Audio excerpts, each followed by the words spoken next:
सभी को नमस्कार। मैं मुकेश वर्मा। आज अपने पीछे हटो जो हमारा ग्रुप है और जो उसका यूट्यूब चैनल है, इसके अंतर्गत मैं आज वीडियो की श्रृंखला में अपना topic sexual harassment of women at work place, prevention, prohibition and redressal act 2013 पर अपना वीडियो लेकर मैं आया हूँ। आज हम इस पर बात करेंगे। ये एक वीडियो जो पार्ट 1 है। इस वीडियो में हम सबसे पहले जो सेक्सुअल हैरेसमेंट ऑफ वुमेन है एट वर्क प्लेस, ये जो एक्ट बना है, इस पर हम चर्चा करेंगे। इसमें हमारे कितने सेक्शन है इस पूरे के पूरे हैंडबुक में, जिसमें ये पूरी हैंडबुक जो है ये टोटल 6 चैप्टर में से 6 सेक्शन में डिवाइडेड है, जिसमें मैं आपको बताता हूँ। जो ये सेक्शन है, सबसे पहला सेक्शन 1 जो इंट्रोडक्शन है, जिसमें के अंतर्गत mandate, genesis, the act, purpose of this handbook, who is this book, this handbook for, and structure of the handbook. Number 2 section जो है वो work place sexual harassment, what is it. इसके इसमें यहाँ चर्चा की गई है कि वर्क प्लेस पर सेक्सुअल हैरेसमेंट क्या है, और इसमें जो एग्रीव्ड वुमेन है वो कौन कौन हो सकते हैं, वर्क प्लेस क्या होता है, sexual harassment at work place क्या है, किन किन गतिविधियों को हम सेक्सुअल हरासमेंट मान सकते हैं किसी भी महिला के विरुद्ध किसी वर्क प्लेस पर, कौन कौन से की एलिमेंट हैं जो हम work place at sexual harassment की कैटेगरी में रखते हैं, कौन कौन से एग्जाम्पल्स ऑफ बिहेवियर हैं और सिनेरियो जिसके अंदर हम ये कह सकते हैं कि हमारा सेक्सुअल हैरेसमेंट किसी भी वुमेन के अगेंस्ट कॉन्स्टिट्यूट हुआ है, फॉर्म्स ऑफ सेक्सुअल हैरेसमेंट क्या है और क्या सिनेरियो है, जिसे हम चैप्टर नंबर 2 में पढ़ेंगे। चैप्टर नंबर 3 में इसके क्या प्रिवेंशन और प्रोहिबिशन है वो हम पढ़ेंगे, जिसमें प्रिवेंटिव अथॉरिटीज़ को जानेंगे, और हु इज़ डिस्ट्रिक्ट ऑफिसर जिसे हम डीओ कहते हैं वो कौन होता है, उसकी क्या रिस्पॉन्सिबिलिटीज़ होती हैं, और उसके उस अथॉरिटीज़ जो है उसके क्या क्या रोल हैं।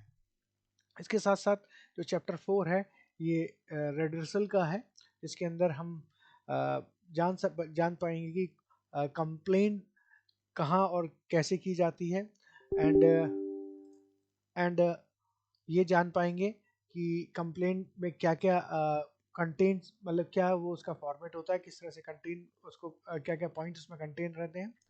साथ साथ जो एम्प्लॉई है और जो वर्कर जिसे हम कहते हैं उससे हम क्या एक्सपेक्ट करते हैं during the duty at work place, क्या की रिस्पॉन्सिबिलिटी है, नॉलेज और स्किल्स एंड ट्रेनिंग के बारे में इसमें जानेंगे, क्या जो कंप्लेंट कमेटी है उसको क्या करना चाहिए और क्या नहीं करना चाहिए, कंप्लेंट कमेटी का फॉर्मेशन भी हम इसमें पढ़ेंगे, किस तरह कितने मेंबर्स होते हैं कंप्लेंट कमेटी में और वो कौन कौन होते हैं, non negotiable during the inquiry process के अंदर क्या क्या बातें होती हैं जो नेगोशिएबल नहीं होती हैं, और साथ साथ the sexual harassment complaint procedure क्या होता है ये हम जानेंगे। इसी तरह से सेक्शन 5 जो है वो है मॉनिटरिंग को लेकर, वो किस तरह से हम मॉनिटरिंग इसकी कर सकते हैं, इसके पूरे सेक्सुअल हैरेसमेंट के लिए जो किसी भी महिला के साथ किए जा सकते हैं किसी भी वर्क प्लेस पर। Global norms and good practices के बारे में भी जानेंगे कि क्या जो यूनिवर्सल जो नियम है और उसके क्या क्या गुड प्रैक्टिसेस हैं जो हमें फॉलो करनी है अपने वर्क प्लेस पर, जिससे कि हम अपने वर्क प्लेस पर ये इंश्योर कर सकें कि वहाँ पर किसी भी महिला के विरुद्ध जो इस तरह के हैरेसमेंट है, सेक्सुअल हैरेसमेंट है, वो ना हो सके, और साथ साथ उसे इक्वलिटी का स्टेटस भी हम प्रोवाइड कर सकें। इस तरह की हमें एटमॉस्फेयर को बनाना है। ये हम सब इसी सेक्शन 6 में हम चर्चा करेंगे। तो सबसे पहले हम आगे चलते हैं। इसमें ये जो हैंडबुक है इसमें सबसे ज़्यादा मैसेज दिया है ये, जबकि जो मेनका संजय गांधी, जो उस समय महिला एवं बाल विकास मंत्रालय की मंत्री थी, उन्होंने एक मैसेज दिया है। आई थिंक इसको पढ़ना इतना नेसेसरी नहीं है, क्योंकि इसके की पॉइंट्स हैं, हम उसको सबसे पहले जानेंगे। सबसे पहले जो इस पूरी हैंडबुक का जो मेन चीज है, वो जो दिया गया है, जिसमें एक कोड दिया है। सबसे पहले इस कोड को देखिए। The meaning and content of the fundamental right guaranteed in constitution of India are of sufficient amplitudes to encompass all facets of gender equality. Article 14 में जो इक्वालिटी के बारे में जो एक डेफिनेशन दी है इक्वालिटी राइट के लिए, उसमें से ये कोट करा गया है।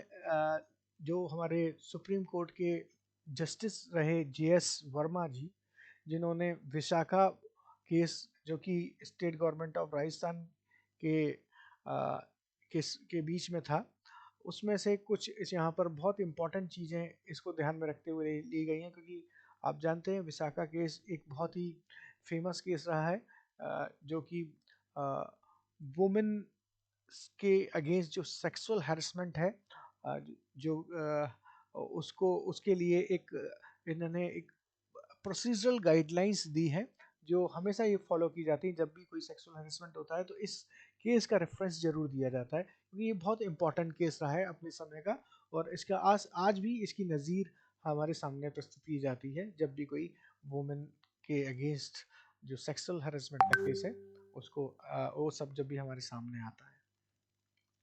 तो सबसे पहले हम पहला चैप्टर जो सेक्शन 1 है उसको स्टार्ट करते हैं इंट्रोडक्शन से, जो कि इंट्रोडक्शन से संबंधित है।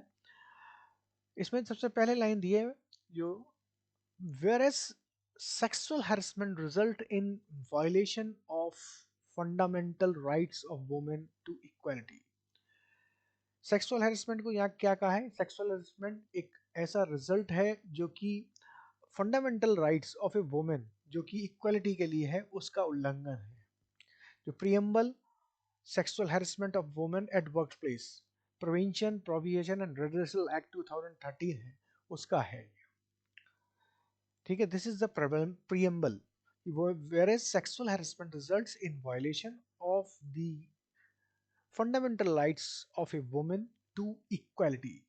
तो इसका मतलब जो महिला के जो समानता के अधिकार हैं, फंडामेंटल उसके जो अधिकार हैं, मौलिक अधिकार हैं, उनका उल्लंघन है कोई भी सेक्सुअल हैरेसमेंट।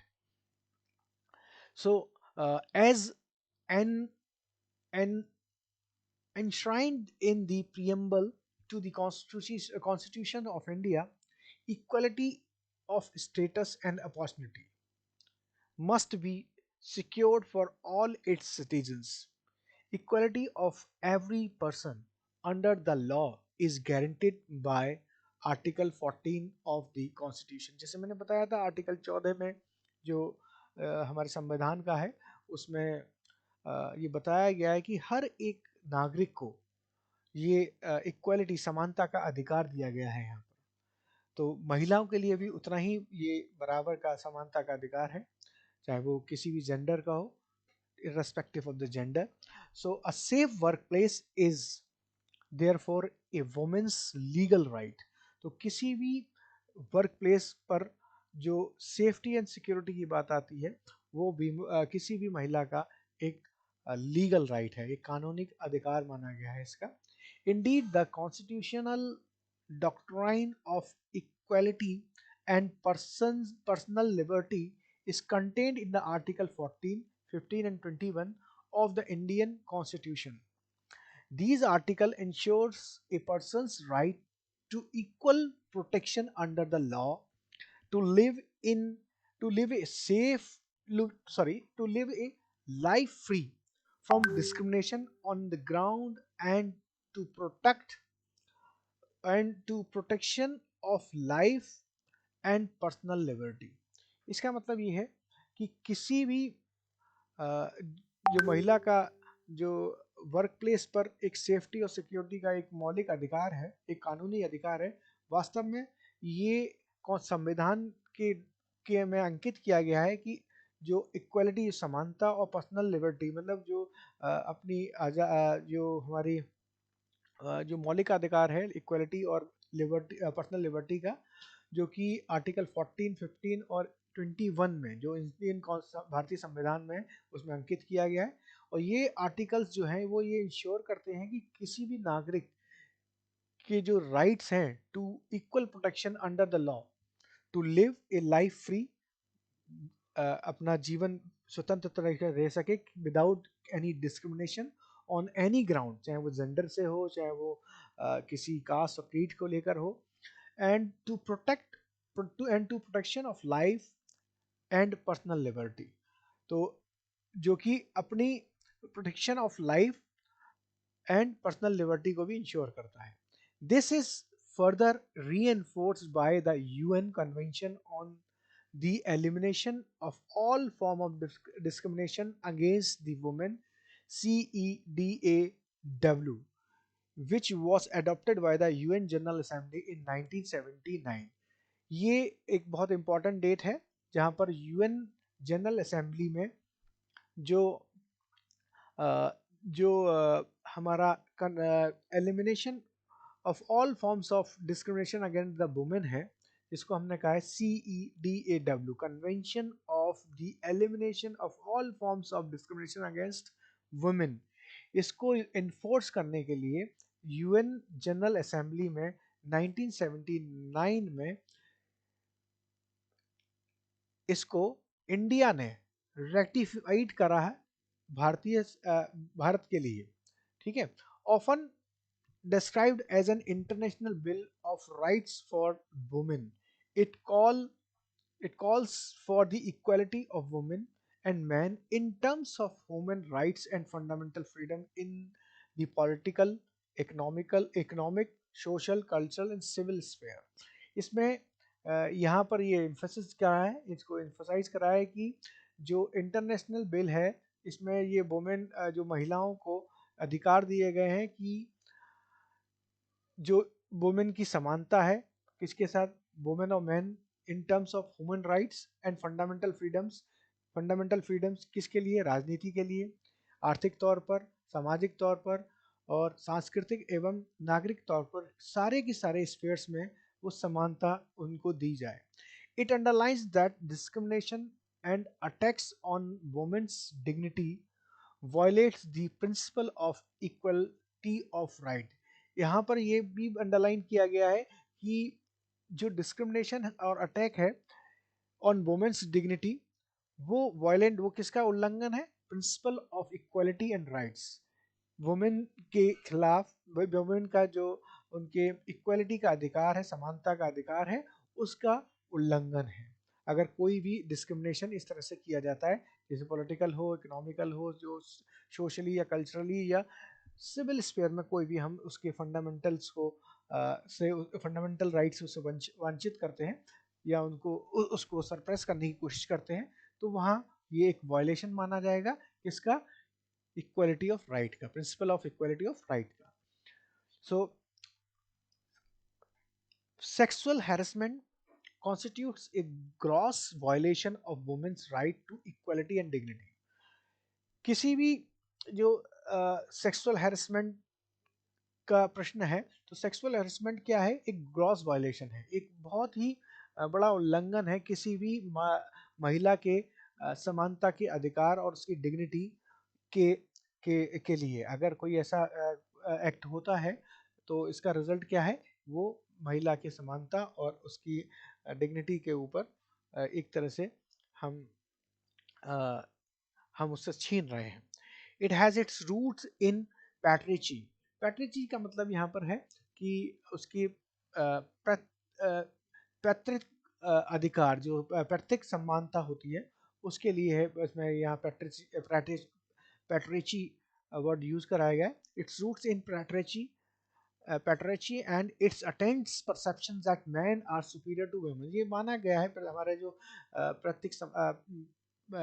पैतृक जो समानता के अधिकार, मतलब समानता के का जो परसेप्शन है कि जहाँ पर ये माना जाता है कि जो मैन है वो ज़्यादा वुमेन से सुपीरियर हैं, वो ज़्यादा शक्तिशाली हैं, वो ज़्यादा जिनके पास समझ और सोच है, ऐसा मान जहाँ पर भी माना जाता है। And that some forms of violence against the women are acceptable. वहाँ पर ये कहा गया है कि वहाँ पर ये इस तरह का महिला की के समानता के अधिकार के खिलाफ एक उल्लंघन है। ठीक है। One of these is workplace sexual harassment. उनमें से ये भी बताइए, अलग अलग जगह ये सब चीज़ें होती रहती है, लेकिन उनमें से एक ये भी है कि वर्क प्लेस जहाँ पर की वुमेन काम कर रही है, वहाँ पर भी इस तरह के अगर कुछ होता है तो वहाँ पर भी ये women sexual harassment which use various forms of such harassment, इस तरह के हैरेसमेंट को बहुत जगह यहाँ पर देखा गया है as harmless and trivial. Often it is excused as natural male behavior and harmless flirtation, flirtation which women enjoy. Contrary of these perceptions, it causes serious harm and is also a strong mani- manifestation of sex discrimination at the workplace.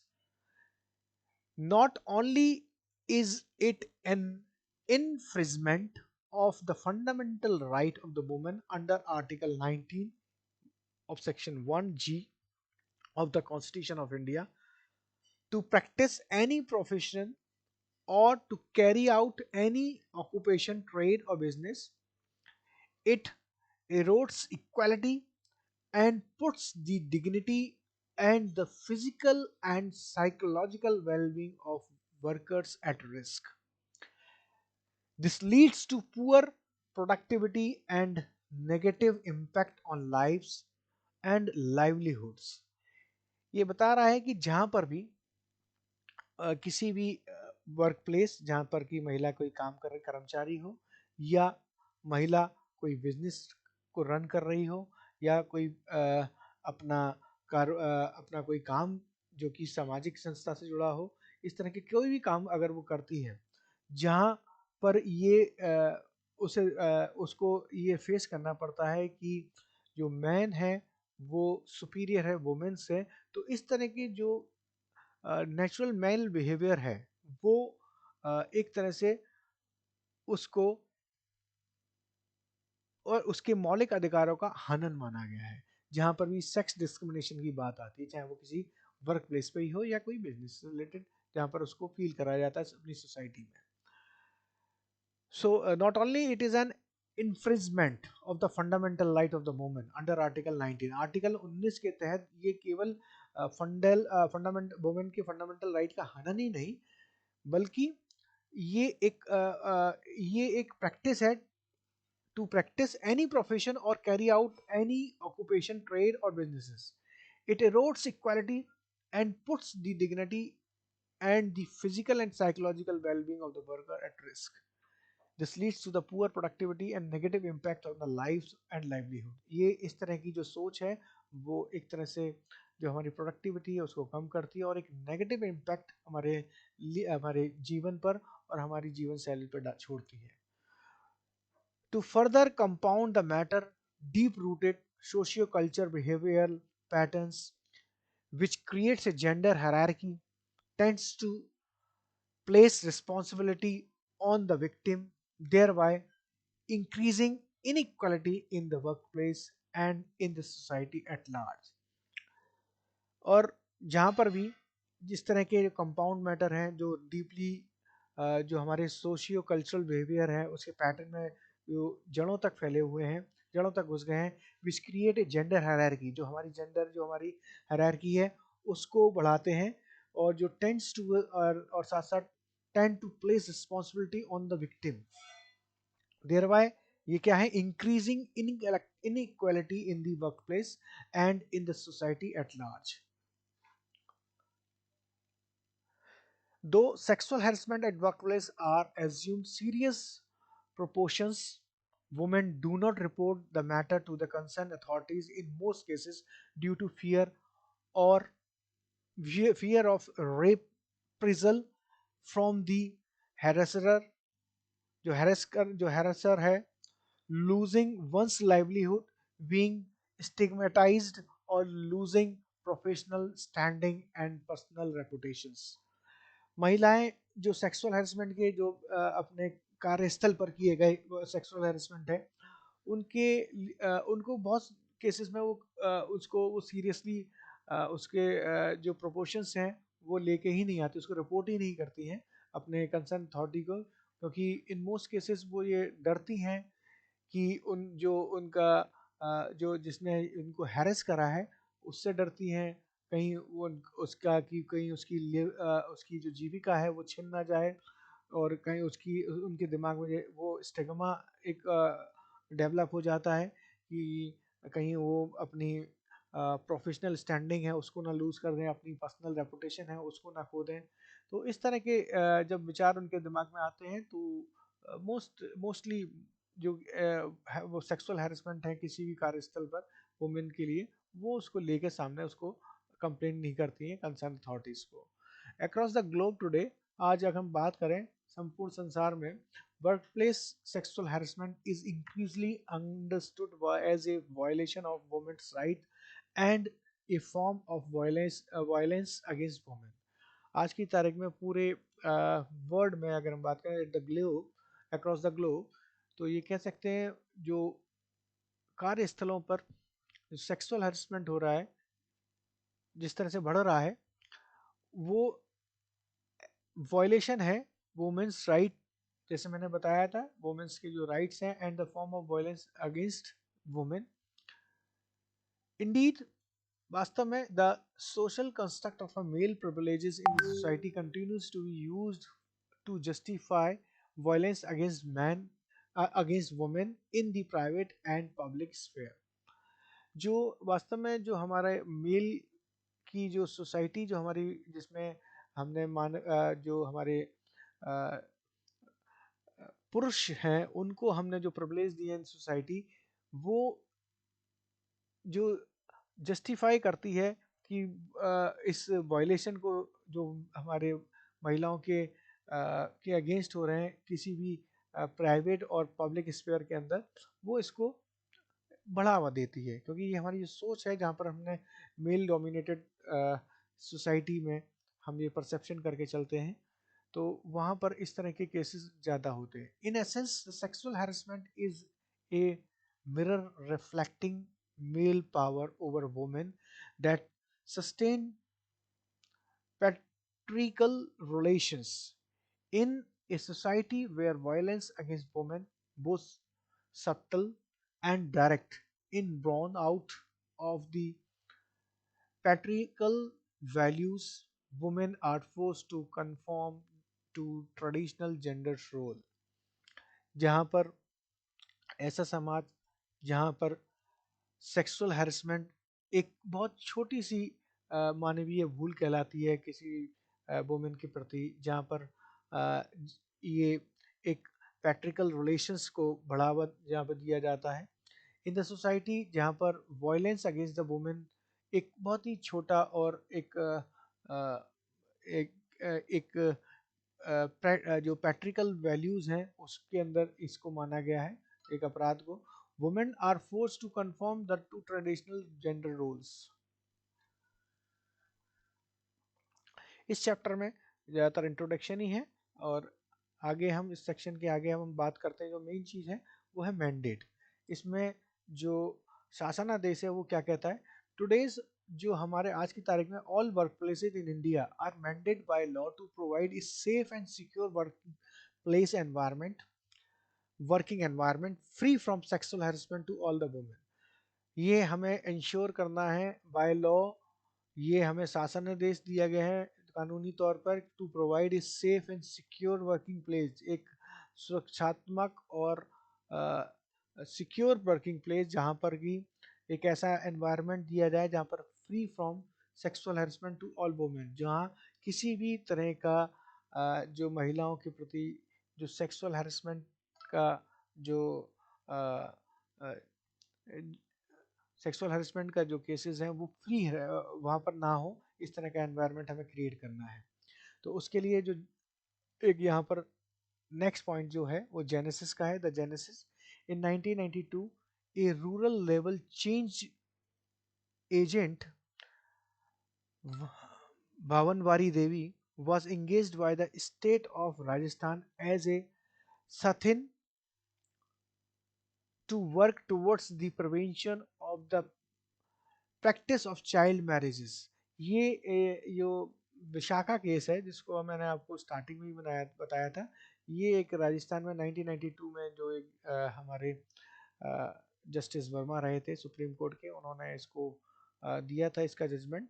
वो आज भी इसके नज़ीर माना जाता है, जहाँ पर एक राजस्थान के एक डोमिनेटेड मेल डोमिनेटेड सोसाइटी में चाइल्ड मैरिजेस के अगेंस्ट करने वाली जो के विरोध करने वाली भावरी देवी युद्ध एक महिला थी, अ, उसके उसका एग्जाम्पल यहाँ पे कोट करते हुए यहाँ पे बात की गई है। और उसी के केस को बताया गया है कि the भावरी Devi case revealed the ever-present sexual harm to which millions of the working women are exposed across the country everywhere and every day, irrespective of their location. It also shows the extent to which the harm can escalate if nothing is done to check sexually offensive behavior in the society। वहाँ पर ये माना बताया गया है कि जो भावरी देवी का जो केस है वो ever present sexual harm to which million of working women are exposed across the country, जिसमें कई सारी महिलाओं को जो लाखों करोड़ों महिलाएं जो काम करती हैं अलग अलग जगह हर दिन, irrespective of the location of the country, वहाँ पर ये इसको बताया गया है कि इस तरह के केस बहुत ज़्यादा एक्सकलेट होते हैं यदि हम इस पर जो सेक्सुअली ऑफेंसिव के बिहेवियर हैं इसको हम चेक ना करें किसी भी वर्क प्लेस पर।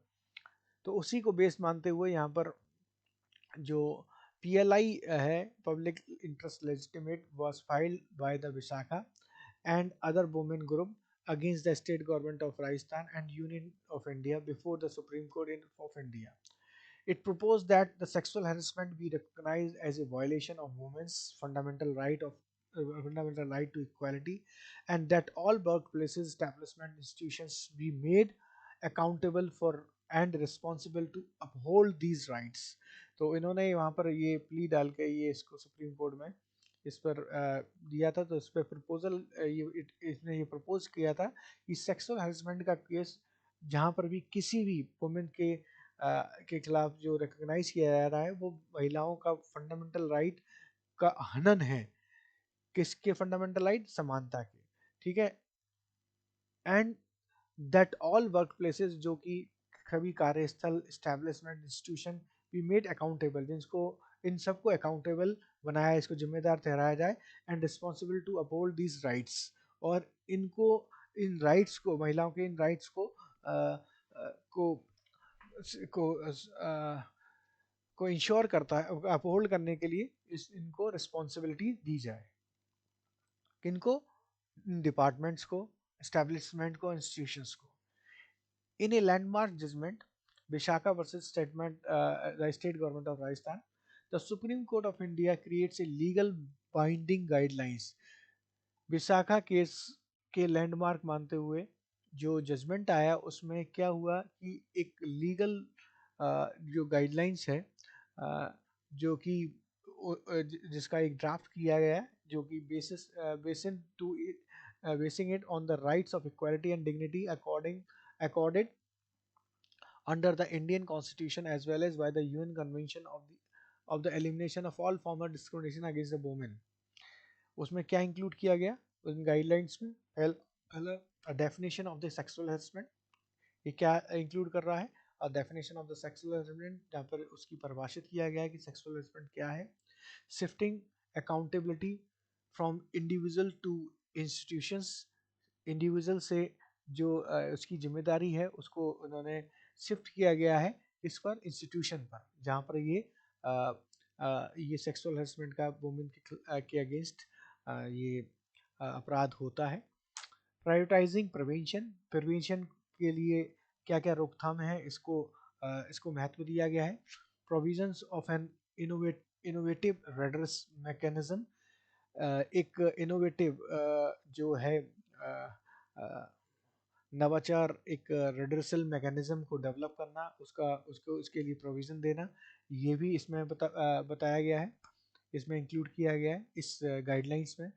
सो the supreme Court defined sexual harassment as any unwelcome sexually determined physical, verbal and non-verbal conduct. कोई भी, सुप्रीम कोर्ट में ये परिभाषित किया गया है कि सेक्सुअल हरेसमेंट को क्या है, कोई भी अनवेलकम, जो कि अशोभनीय, सेक्सुअली डिटरमाइंड फिजिकली, जो कि सेक्सुअली तरीके, मतलब एक फिजिकल टच या वर्बल या नॉन वर्बल कंडक्ट, किसी भी तरह की कोई ऐसी एक्टिविटी जो वर्बल और नॉन वर्बल हो, जो कि अ, किसी भी महिला के लिए अनवेलकम हो, उसको उन्होंने सेक्सुअली हैरेसमेंट के केस में या सेक्सुअली हैरेसमेंट के अंतर्गत डिफाइन किया गया है. जैसे एग्जांपल हम बताएं तो examples include sexually suggestive remark, कोई भी एक सेक्सुअली मतलब सेक्स रिलेटेड सेक्सुअली सजेस्टिव जो टिप्पणी की गई हो अबाउट अ वुमन, ठीक है. डिमांड फॉर सेक्सुअल फेवर, किसी सेक्सुअल फेवर को डिमांड कर रहा कोई रिलेशन बनाने के लिए. Sexually offensive visuals in the work place, कोई इस तरह की पिक्चर्स या फोटोज या वीडियोस या विजुअल्स दिखाना इन दी वर्क प्लेस. ये सारे के सारे ये एग्जाम्पल हैं जो कि सेक्सुअल हैरेसमेंट को के अंदर इंक्लूड किए गए हैं. The definition also covered situation where a woman could be disadvantaged in her workplace as a result of threats relating to the employment decisions that could negative affect her working life. और definition में ये भी cover करता है कि ऐसी कोई भी सिचुएशंस जहां पर एक महिला अपने आप को डिसएडवांटेजियस महसूस कर रही हो किसी वर्क प्लेस पर, जो कि किसी धमकी के तहत हो या उसके एम्प्लॉयमेंट के अगेंस्ट उसकी नेगेटिव इफेक्ट डाल रही हो उसकी वर्किंग लाइफ में, ठीक है, उसके कामकाज में उसको उस पर नेगेटिव इफेक्ट पड़ रहा है, जिसके कारण वो सारे के सारे इस तरह की एक्टिविटीज़ को भी इंक्लूड किया गया है इन इस सेक्सुअल हैरेसमेंट की डेफिनेशन में. It placed responsibility on employer to ensure that women did not face a hostile environment. ये रिस्पॉन्सिबिलिटी एम्प्लॉयर की है और की उसे इंश्योर करना है कि किसी भी महिला जो कि किसी इंस्टीट्यूशन में या किसी वर्क प्लेस पर कार्यरत है, उसको एक ऐसा एनवायरनमेंट पर प्रोवाइड करना है जहाँ पर वो अपने आप को हॉस्टाइल महसूस ना करें and prohibited, intimidated or victimized of those cooperating with an inquiry, including the affected complaint as well as witnesses. इसका मतलब ये है कि साथ साथ prohibited, intimidated or victimization of these cooperating with an inquiry, including the affect complaints as well as witnesses. एक ऐसा मतलब मैं एक बार फिर से इस पैराग्राफ को पढ़ता हूँ, बहुत इंपॉर्टेंट पैराग्राफ है. It placed responsibility on the employer to ensure that women did not face a hostile environment and prohibited intimidation of victimization of those cooperating with an inquiry, including the affected complainant as well as witnesses. इसका मतलब ये हुआ कि जो महिला है उसको जो हमारा एम्प्लॉयर है उसकी रिस्पॉन्सिबिलिटी है कि वो महिलाओं के लिए एक ऐसा एटमॉस्फेयर प्रोवाइड करे जहाँ पर वो हॉस्टाइल एनवायरनमेंट को फेस ना करे, साथ साथ उसको उसकी जो जो कॉपरेटिंग इंक्वायरी उसको एक ऐसा माहौल दे जिसमें कि एक जो भी उसके साथ जो दुर्व्यवहार हुआ है सेक्सुअल हैरेसमेंट से रिलेटेड या धमकी दी गई है या इंटीमिडेटेड किया गया है, जो किसी जिस तरह से विक्टिमाइज किया गया है, उसकी इंक्वायरी को लेकर उसको जो कि शिकायत करता है, और साथ साथ उसके जो साक्षी हैं उसकी उसको किसी तरह का कोई इफेक्ट ना उसको किसी तरह का कोई किसी तरह का कोई उसको थ्रेट ना मिल पाए, उसको कोई इफेक्ट ना हो, इस तरह का एनवायरनमेंट उसको किसी महिला को दिया जाए। ये रिस्पॉन्सिबिलिटी किसकी दी गई है, फिक्स करी गई है एम्प्लॉयर की। It directed for the establishment of redressal mechanism in the form of complaint committee। इसका मतलब क्या हुआ कि उन्होंने एक ये सजेस्ट किया है सुप्रीम कोर्ट में अपने ड्राफ्ट में कि हर एक इस्टेब्लिशमेंट या कोई कार्यालय या कोई भी इंस्टीट्यूशन जहाँ पर कि कोई महिला कार्यरत हो, वहाँ पर एक ऐसा रिड्रेसल मैकेनिज्म को डेवलप कराया जाए जिसके अंदर की एक कंप्लेंट कमेटी बनाया जाए, which will look into the matters of sexual harassment of the women at work place. जो कि किसी भी कार्यस्थल पर जो महिला है उससे संबंधित उसके अगेंस्ट जो भी सेक्सुअल हरेसमेंट के मैटर्स हैं वो उसकी छानबीन कर सके। जो कमेटी बनाई जाए, ठीक है, वो किसके अंदर एक जो रिड्रेसल मैकेनिज्म है उसके अंदर। The complaints committee were mandate to be headed by a women employee. जो कंप्लेंट कमेटी की जो हेड होगी वो मैंडेटरी किसके लिए किसको बनाया जाए, एक वुमेन एम्प्लॉय को ही, with not less than half of its member being women, and provide for the involvement of third party person NGO expert on the issue to prevent any undue pressure on the complainant।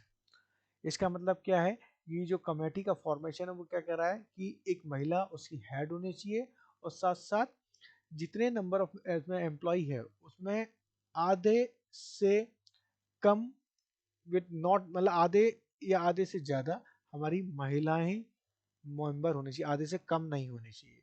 ये ensure करना है उस committee के अंदर। Provided for the environment of the third party persons NGO expert on the issue. और साथ साथ एक जो थर्ड पार्टी जो एनजीओ हैं मतलब नॉन गवर्नमेंट ऑर्गेनाइजेशंस हैं उनके थर्ड पार्टी उनके जो एक्सपर्ट हैं उसमें उनका इन्वॉल्वमेंट हो उस कमेटी के अंदर, to prevent any undue pressure on the complaint. किसी भी अनड्यू प्रेशर को ना हम एग्जर्ट कर सकें किसी भी शिकायतकर्ता के ऊपर। इसको इंश्योर करने के लिए, इसको रोकने के लिए हमारे पास ये कमेटी का फॉर्मेशन होना चाहिए। The guidelines extends to all kinds of employment from paid to voluntary across the public and private sectors। ये जो गाइडलाइंस हैं ये हर तरह के एम्प्लॉयमेंट के ऊपर है, चाहे वो वॉलंटरी हो या वो पेड हो, जो पूरी की पूरी चाहे वो पब्लिक सेक्टर से रिलेटेड हो या प्राइवेट सेक्टर से रिलेटेड हो, सारी की सारी ये गाइडलाइंस को फॉलो करना के लिए उनको बाध्य किया गया है सुप्रीम कोर्ट के इस गाइडलाइंस के तहत। Vishaka established that international standards oblique law could serve to expand the scope of India's constitutional guarantees and fill in the gaps where they exist। इसका मतलब ये है कि जो विशाखा एस्टेब्लिशमेंट है ये जितने भी हमारे अंतर्राष्ट्रीय मानक और नियम हैं उनको सर्व करता है, जो कर सके ये उसको इंश्योर करता है। To expand the scope of India's constitutional guarantees, जो इंडिया के भारतीय संविधान के अंदर जो हमारे गारंटीज देता है कि fill in the gaps where they exist, जहाँ पर भी हमारे लूपहोल्स रह गई हैं उसको फिल करने के लिए, उस गैप को फिल करने के लिए ये हमारा भारतीय संविधान के अंदर जो कानून बनाए गए हैं और जो हमारे स्टैंडर्ड इंटरनेशनल अंतर्राष्ट्रीय स्टैंडर्ड हैं उनको इंश्योर करने के लिए विशाखा जो विशाखा गाइडलाइंस दी है, विशाखा केस को नज़ीर मारते हुए सुप्रीम कोर्ट ने जो एक प्रोसीजरल गाइडलाइंस दी है इस तरह के जो सेक्सुअल हैरेसमेंट है इसको रोकने के लिए किसी भी वर्क प्लेसेस पर, तो ये एक बहुत इम्पॉर्टेंट रोल अदा करती हैं इस पूरे के पूरे इस्टेब्लिश पूरे के पूरे इस एपिसोड्स को प्रोवाइड करने के लिए। तो workplace must now on their responsibility with in the context and ensure that the women could can work in safe and secure spaces. So workplace का ये this is the responsibility of the workplace that it should uh, it should be ensured that the workplace where the women are working must be safe and secure in all spaces, in all context. So अब हम बात करते हैं इस act के बारे में. Now we are talking about the act. Having raise that having raised the bar of responsibility and accountability in the Vishaka's guidelines, the Supreme Court placed an obligation on workplace institution and those in positions of responsibility to uphold working women's fundamental right to equality and dignity at the workplace. The three key obligations were imposed on the institution to meet that standard, namely, इसमें क्या है कि Visakha guidelines को मानते हुए supreme court में एक obligation place किया गया है किसी ऑन द वर्क प्लेसेस और institutions and those in position of responsibilities to uphold a working women's fundamental right, जहाँ पर हमें वुमेन्स के जो फंडामेंटल राइट है इक्वलिटी और डिग्निटी को लेकर किसी वर्क प्लेस पर उसको अपहोल्ड करने के लिए ये विशाखा गाइडलाइंस को लागू किया है, जिसके अंदर जो तीन ऑब्लिगेशंस हैं, जिसके अंदर हमें इसमें किसी भी जो इंस्टीट्यूशंस हैं या वर्क प्लेस है उसको इम्प्रोज करते हैं. वो कौन कौन से हैं? जिनके नाम है पहला प्रोविजन, प्रिवेंशन एंड रिजल्ट. सबसे पहले तो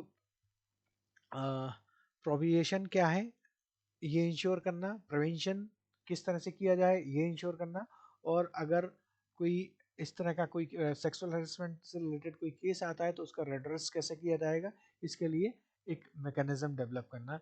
ये सारे के सारे जो ऑब्लिगेशंस हैं ये किस पर लागू किए गए हैं? किसी भी एम्प्लॉयर, इंस्टीट्यूशन, ऑर्गेनाइजेशन या वर्क प्लेस पर. In 2013, the Government of India notified the Sexual Harassment of Women at Workplace Prevention, Prohibition and Redressal Act, referred to as Act Hereinafter. इसका मतलब क्या हुआ? 2013 में जो गवर्नमेंट ऑफ इंडिया है उसने ये नोटिफाई करा. कौन सा act? Sexual harassment of women at work place, prevention, prohibition and redressal act 2013. ये पूरा जो एक्ट है वो इस नाम से जाता है. 2013 में ये लागू किया गया था गवर्नमेंट ऑफ इंडिया के द्वारा. Consistent with the Vishaka judgement, जो विसाखा का जो जजमेंट था सुप्रीम कोर्ट ने दिया था उसको कंसिस्ट करता है. The act aspires to ensure women's right to the workplace equality, free from sexual harassment, दो free from sexual harassment through compliance with the above mentioned three elements. जो तीन जो की एलिमेंट्स है, की ऑब्लिगेशंस हैं, प्रोवेशन, प्रिवेंशन, रेड्रेस, इसको इसको इसको कॉम्प्लाइंस करते हुए किसी भी वर्क प्लेस पर ये जो विशाखा जजमेंट है ये इंश्योर करता है कि वुमेन के जो राइट्स हैं इक्वलिटी को लेकर या फ्री फ्रॉम सेक्सुअल हैरेसमेंट को लेकर, ये तीन जो ऑब्लिगेशंस हैं इनका कॉम्प्लाइंस बहुत ही ज़्यादा महत्वपूर्ण है. It is an important to note that the Act provides a civil remedy to women and is in addition to other law that are currently in force. Consecutively, any woman who wishes to report instance of sexual harassment at the workplace has right to take recourse of both civil and criminal proceeding. इसका मतलब क्या है? किसी भी women को ये अधिकार है कि वो इसका जो उसके साथ जो सेक्सुअल हैरेसमेंट का जो इंस्टांस जहाँ पर जो कि किसी एक वर्क कार्यस्थल पर हुआ है उसके तहत उसको इस एक्ट के तहत उसके पास ये राइट है कि वो इसको जो रिपोर्ट करेगी वो कर सकती है सिविल में और क्रिमिनल प्रोसीडिंग, दोनों के लिए वो फ्री है वो कहीं पर भी इसकी प्रोसीडिंग कर सकती है। ठीक है, right to take course take recourse of both civil and criminal proceedings. Purpose of this handbook. This handbook is meant for all workplaces, institutions, organizations to provide a basic understanding of the sexual harassment at workplaces or places of work. इसका जो main objective है इस पूरे handbook को release करने का वो क्या है कि जितने भी हमारे वर्क प्लेसेस हैं, इंस्टीट्यूशंस हैं या ऑर्गेनाइजेशंस हैं, उनको जो बेसिक अंडरस्टैंडिंग ऑफ जो सेक्सुअल हरेसमेंट को लेकर है किसी भी एक वर्क प्लेस पर, उसको उसकी जानकारी प्रोवाइड कर सके। एडिशनली इसके अतिरिक्त it is design to offer internal complaint committees and local complaint committees, ठीक है, established under the act with simple user friendly information on sexual harassment। इसका मतलब इसमें इसके साथ साथ और क्या है, इसके अतिरिक्त ये it is design to offer internal complaint committees, क्योंकि इसके अंदर इसके अतिरिक्त ये भी एक इसमें ये बताया गया है कि किस तरह से आपको इंटरनल कंप्लेंट कमेटीज का फॉर्मेशन करना है, लोकल कंप्लेंट कमेटीज का किस तरह से इस्टेब्लिश होती है अंडर दिस एक्ट, ठीक है, with a simple user friendly information related sexual harassment. What is expected of the complaint committee to redress a complaint, और साथ साथ किसी भी कंप्लेंट कमेटी से क्या एक्सपेक्ट किया जाता है कि वो किसी भी कंप्लेंट को रेड्रेस कर सकें, and what the inquiry process and outcome should be include. Inquiry process और और इंक्वायरी से संबंधित क्या रिजल्ट हैं, उससे वो क्या क्या इंक्लूड करेंगे, ये भी इस हैंडबुक को इशू करने का मेन ऑब्जेक्टिव या पर्पस रहा है। Who is the handbook, who is this handbook for, ये हैंडबुक किसके लिए बनाई है? This handbook informs the end user. And user कौन है? जो अंतिम यूजर कौन है? एम्प्लॉय, जो वर्कर है, ठीक है, about the work place sexual harassment and their their right to informed complaint process is in seeking redress as provided under the act and rules framed thereunder। इसमें ये हैंडबुक ये बताती है किसको, किसी भी अंतिम कर्मचारी को जो कि किसी भी वर्क प्लेस पर सेक्सुअल हरेसमेंट से रिलेटेड उसके क्या राइट है इसका, और साथ साथ जो कंप्लेंट प्रोसीजर है, अगर कोई सेक्सुअल हरेसमेंट से रिलेटेड कोई उसके कंप्लेंट प्रोसीजर जो उसको रेड्रेस करने के लिए उसको अडॉप्ट करना है, तो वो आ, इस एक्ट के तहत किस तरह से फ्रेम किया जाता है, ये भी इसमें बताया गया है। स्ट्रक्चर ऑफ द हैंडबुक, इसका स्ट्रक्चर क्या है हैंडबुक का? इसमें 6 सेक्शन है जैसे मैंने बताया था। इसमें सबसे पहला सेक्शन जो हम अभी पढ़ खत्म किया कर रहे हैं, ये है सेक्शन 1, जिसके अंदर हमारी इंट्रोडक्शन बताया है कि ये एक्ट किस तरह से बनाया गया है, इस एक्ट का पूरा नाम क्या है, इसकी एक्ट की जो थीम है वो कहाँ से ली गई है, विशाखा केस से ली है, सुप्रीम कोर्ट की क्या गाइडलाइंस रही है इस पूरे एक्ट को बनाने के लिए, इसकी गाइडलाइंस को ड्राफ्ट करने के लिए, वो सारी चीज़ें इसमें बताया गया है। साथ साथ इसका जो ये हैंडबुक है इसका क्या उद्देश्य है, इस हैंडबुक को किसके लिए इशू किया गया है, इसका क्या स्ट्रक्चर है, ये सब चीज़ें बताइए। दिस हैंड स्ट्रक्चर के बारे में बात करें तो द हैंडबुक हैज 6 सेक्शन, जैसे बताया 6 सेक्शंस हैं, within with each containing information for women, male co-worker as well as their employer on how to deal with sexual harassment at the workplace in context of the act। इस act के तहत किसी भी work place पर जो sexual harassment है उसको किस तरह से डील किया जाएगा, उसमें मेल और जो मेल कोवर्कर हैं किसी भी महिला के और जो एम्प्लॉयर है उसके लिए भी इंफॉर्मेशन इसमें प्रोवाइड करना, ये अलग अलग सेक्शंस के तहत कि इसमें उसकी उनकी क्या किसी वर्क एम्प्लॉयर की क्या रिस्पॉन्सिबिलिटी है, किस तरह से उसको सेक्सुअल हरासमेंट को रोकने के लिए किसी वर्क प्लेस पर किस तरह का एनवायरनमेंट क्रिएट करना है, ठीक है, ये इस पूरे एक्ट पर इसमें बताया गया है। So section 1 serves as an introduction as it deals the genesis of the act and the history behind it, as well as provides a brief description of this act itself. This section also describes the purpose of the handbook and who it is designed for. This is what about the section 1. Now if I talk about the section 2, तो section 2 क्या करता है, जैसे मैंने बताया total 6 section है। दूसरे section में जो sets that set in this section sets the context by defining a workplace को define करना, sexual harassment को define करना। It provides the reader with the key elements कि इसके की एलिमेंट्स क्या हैं इस पूरे ड्राफ्ट के, इस एक्ट के, such as example of sexual harassment as well as the scenarios and the impact of such behaviors। इसमें कौन कौन से ऐसे सिनेरियो है जहाँ पर या एग्जांपल्स हैं सेक्सुअल हैरेसमेंट के। इसमें यहाँ पर सेक्शन नंबर 2 में चैप्टर, इसे सेक्शन 2 कहा गया है, चैप्टर 2 जिसे हम कह सकते हैं, इसमें यहाँ पर डिफाइन किए गए हैं। साथ साथ वो सभी बिहेवियर्स जो कि सेक्सुअल हैरेसमेंट के अंतर्गत आते हैं, किसी भी मेल एम्प्लॉय जो किसी वुमेन एम्प्लॉय के साथ करता है। सेक्शन 3 में हम फोकस करते हैं इसमें जो की इंडिविजुअल्स हैं और इंस्टीट्यूशंस हैं जो कि इसकी प्रोविएशन और प्रिवेंशन के प्रोसेस को और उनकी रिस्पॉन्सिबिलिटी को डिफाइन करता है। Section 4 is about the readers. Basically in this section we identifies and defines the key players involved in the complaint mechanism। कौन कौन से ऐसे मेन इम्पॉर्टेंट प्लेयर हैं या पार्ट हैं जिसको हम कह सकते हैं जो कि कंप्लेंट मैकेनिज्म में अपना एक महत्वपूर्ण रोल प्ले करते हैं।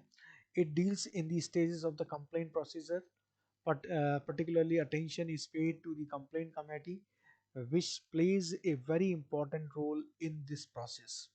Section 5 describes the monitoring and requirement as per the Act, and Section 6 lists the important international framework and select best practices of the sexual harassment at the workplace।